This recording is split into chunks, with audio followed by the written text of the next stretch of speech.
Well, today on Truth Bomb, let's first take a moment to enjoy the little military flex Donald Trump exercised when Vladimir Putin dropped into Alaska to talk all things Ukraine.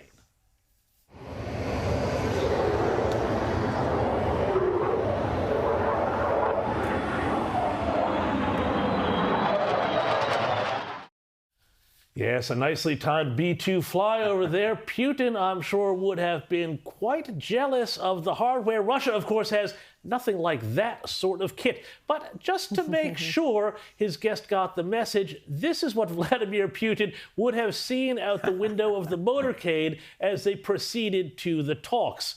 And Putin also had an encounter with the free and democratic American media, which left him looking, I have to say, a little bit like, dare I say, Sleepy Joe. Thank you, press. Thank you, press. Let's go.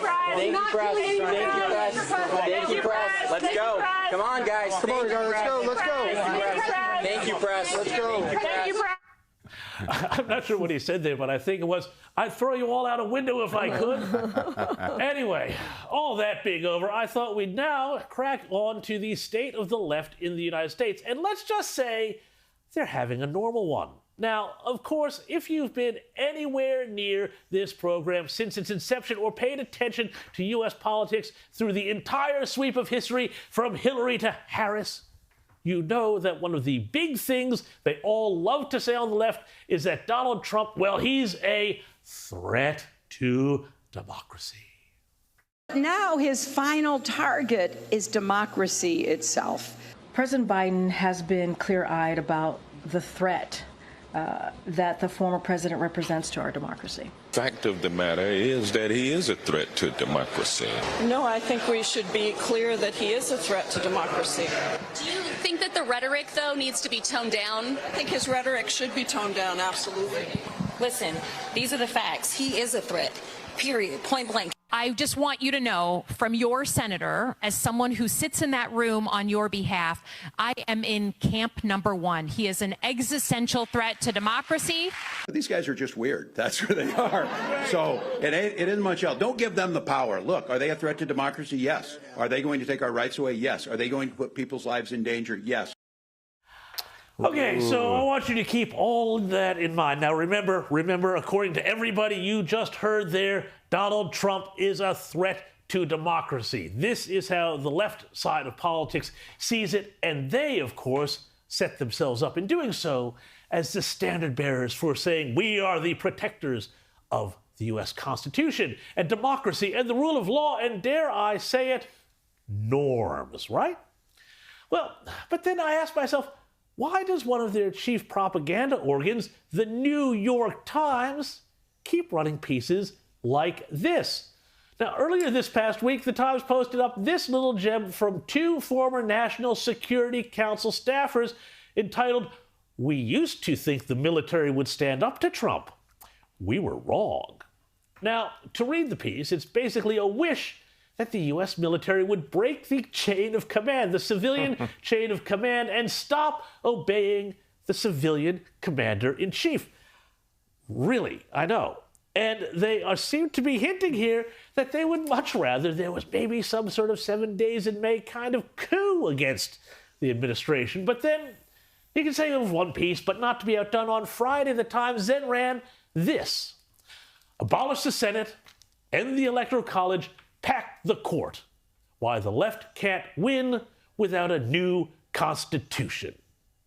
You got that? To save American democracy, which is lefty speak for ensuring the Democrats are always in power for absolutely forever, well, to save that, we need to destroy the fundamental institutions of American democracy, right down to rewriting the Constitution. Well, I tell you what, New York Times, we see you. But here's where it gets fascinating. A week or two ago, we spoke about a little American tradition called gerrymandering. And don't ask why it's called that, but it's just a funny name for the way one party, when they get control of a state, draws funny shapes on their map to make sure they get as many safe seats as possible in Congress. And if you'll recall, we spoke about what's going on in Texas, where House Democrats literally fled the state to avoid debating or voting on a Republican plan to redraw that state's congressional districts to stop crazy shape electorates like the one you see on your screen that they say favors Democrats. Well, now we've got an update. The Democrats have finally given up the fight on this one, but now it's California. And their hard left progressive governor, Gavin Newsom, who also, by the way, wants to run for president in 2028, and he might be in for a chance. Well, he's on a bit of a rescue mission here. Newsom, you see, he wants to redraw California's congressional map. And leaked data suggests the new map will be drawn so that the Democrats pick up 5 extra seats in a state that already sends a lopsided 43 Democrats to Congress and just 9 Republicans. Yet where in the last congressional election, the vote split far more evenly, with Dems winning the popular vote 60-40. Scott Jennings, who I think is the lone voice of sense and reason on CNN, broke down what's going on. Let me summarize Gavin Newsom's speech today. Gerrymandering is evil. Please vote for my gerrymandering. Of course, he failed to mention that it's already gerrymandered. Republicans get 40% of the vote in California. They have 17% of the congressional seats under a supposed independent redistricting commission. So we're going to further gerrymander the gerrymandering by that standard. Indeed, I mean, to Gavin Newsom and the rest, I'm sorry, how the hell is all of this saving that democracy, that precious democracy you're always on about? Oh, that's right. Sorry, I forgot. We're talking about Democrat rules, which, when you break it down, means democracy is only democracy when the Democrats win. Fantastic. Thanks, James. And I'm glad you mentioned the meeting there between Trump and Putin. I thought it was terrific. I thought we've had all the naysayers, and we'll talk about one of them a bit later, saying, oh, what a disaster. Putin walked all over Donald Trump, etc. I think we're going to see a deal being done. I think we're going to see it, quite possibly in the next week or so. Caroline, the way Donald Trump does things, he's already had plenty of successes in finishing wars in Cambodia, we mentioned them earlier in the show, Congo, etc., etc.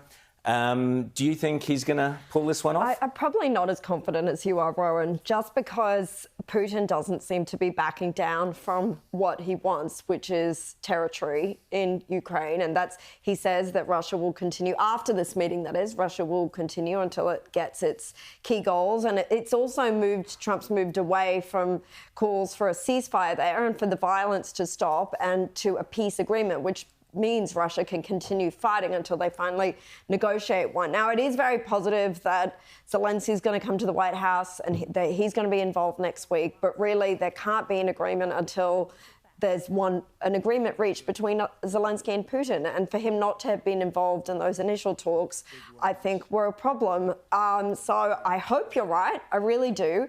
And I'm definitely not a Trump naysayer. I do think he could be the great peacemaker of our time. But unfortunately, we haven't seen that happen. Not in Russia. They thought he would fix it straight away. It hasn't happened. Let's be realistic. And not in the Middle East either. But a big part of that is countries like Australia undermining the efforts for negotiations. I might mention Iran, which was up until some weeks ago was the major nuclear threat in the world, and that's now finished. He should still get a Nobel nomination. So between Israel and Russia, we're seeing the both good and bad hangovers of the first Trump administration, right? Yeah. So in the Middle East, what we're seeing right now is the continued success of Abraham Accord diplomacy. That is the Arab League countries, 22 Arab nations, all saying to Hamas, lay down your weapons, clear out, let's fix Gaza. That's a hugely important thing. That never would have happened without Donald Trump in the first term. And they show more moral clarity than we do here in Australia. And it's far more clear.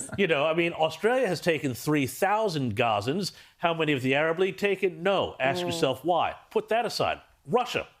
The other big thing here, and this is the great problem Trump has here, is so much of the media, and we see it here, they are still believers in the 2016-17 Russia hoax, right? They still believe that Donald Trump was a Russian agent. This is sort of the way that they explained his victory the first time, the way they explained his victory this time.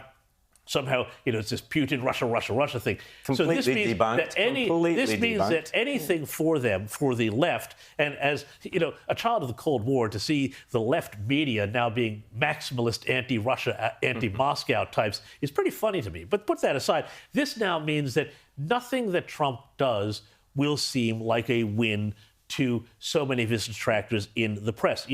If they come to some sort of deal where there are some provinces in eastern Ukraine that had voted, that they'd want to be part of Russia, where they're ethnically Russian, if there's some, deal where some of that goes to Russia and their security decrees or guarantees, and Zelensky says fine, they'll still say Trump gave in to Putin. There will be no way that Trump will be credited with any sort of win. And it was interesting that Putin came out and said what Trump wanted to hear. That can I just make one more point? There would have been no war had Trump been in the White House. Yeah, and I think we all know that's true. But beyond that, though, it's also just geopolitically really dangerous to have a world where, you don't have leader-to-leader communication between Russia 100%. And the United States. Like, think about this. Obama met with Medvedev a million times. He met with Putin.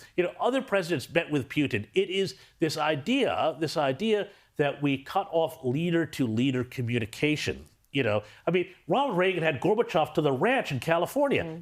This idea that you don't have leader-to-leader communication, that's so profoundly dangerous. That's how real wars and real crises start. Well, I always said right back a year ago that this thing would finish when you had three key elements. When Putin would save face but get some land, where Zelensky would accept that Ukraine would not be joining NATO, and the third critical element was that Donald Trump would say, but we will give you American support. Those three elements now look like they're about to fall into place, I suspect.